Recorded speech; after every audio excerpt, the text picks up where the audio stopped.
Hello everybody, and welcome back to how to build a B-1 bomber 10 minutes at a time.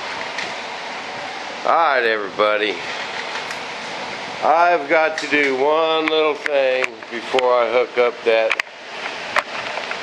hydraulics. So I done decided, I've kind of been stewing about what to do, and I'm just gonna, I need to seal this wood.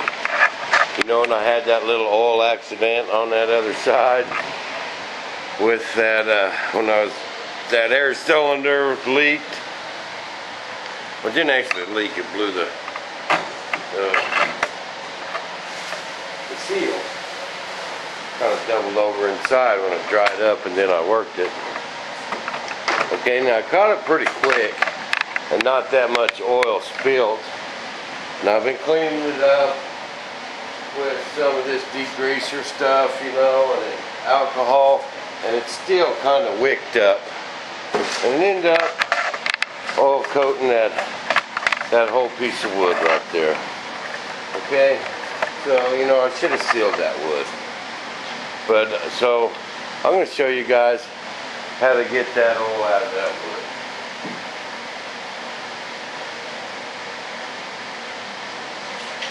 Once I get that cleaned up, I'm going to go ahead and use some sand and sealer and seal all that wood. In case it happens again, I can just wipe it up. You know, but I tested my system. Everything works. Everything holds air. Everything's good. I just want to seal this wood up. Just in case, you know.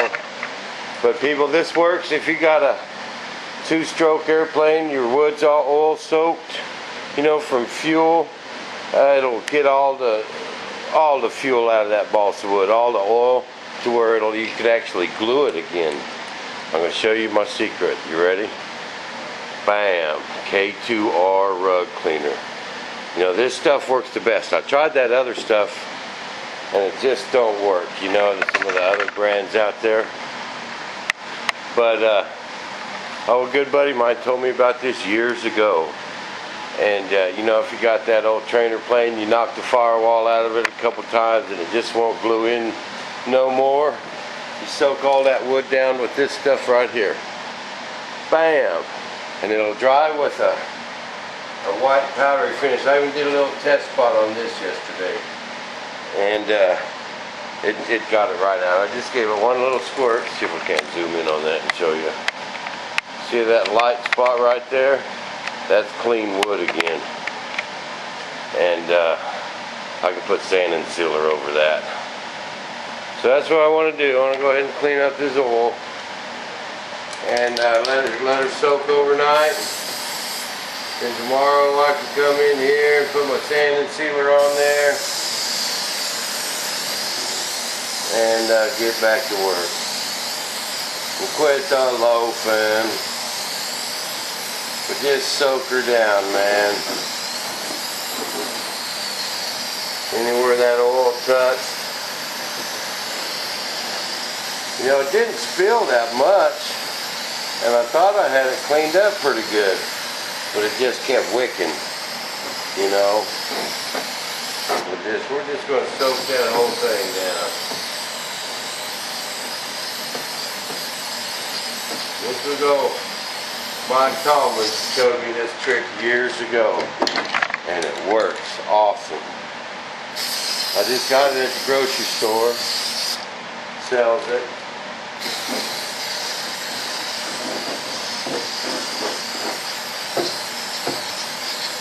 It'll dry with the dust on it. You know, I'll just get in here with my shop vac and maybe a wire brush. I got a light wire brush that would work awesome. Sand her down a little and put my sand and sealer on it. So I'm going to have to let that set like that overnight. And people, try that. If you got an old airplane that's got some fuel spilled on it and wood and your glue ain't sticking, try that. It works. It works good. Gotta let it set overnight. Can't be too anxious, you know. Let that dude set 24 hours. And we got brand new wood again. Now, while I'm doing that, this is one of my buddy's planes.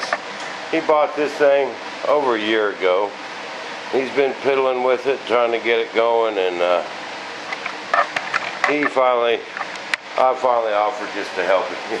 He got kind of stuck on the gear doors, okay? And he did a pretty good job on that. He's listening to me, got everything mounted to his wood. He didn't do a bad job there. This is a F-114 ton door. Oh, it's one of Jetledge's jets. He's had it about a year now. Now I'm going to piddle on this tonight. He's got most of it done. I just need to hook up this air valve, see, when I put my T45, and this gear door sequencer, and get his gear door working. A couple of odds and ends, clean it up a bit, and get this thing ready to fly. He's got it pretty much gone, you know, put together. But there's just so much stuff in these planes, man. There are just so many, you know. I mean, that's just everything you need right there. And you just got to get it to where it's kind of a manageable mess, because everything's got to be there, and you just got to kind of organize it a little bit. So I'm going to go through here and get this on switch. Go through here the next day or so. See, tomorrow I'll be able to clean that wood up and get my sand and sealer on there. I'm just going to do both sides. And then when I put my sand and sealer on there, I gotta let that dry. So I'm gonna piddle on this while I'm doing that.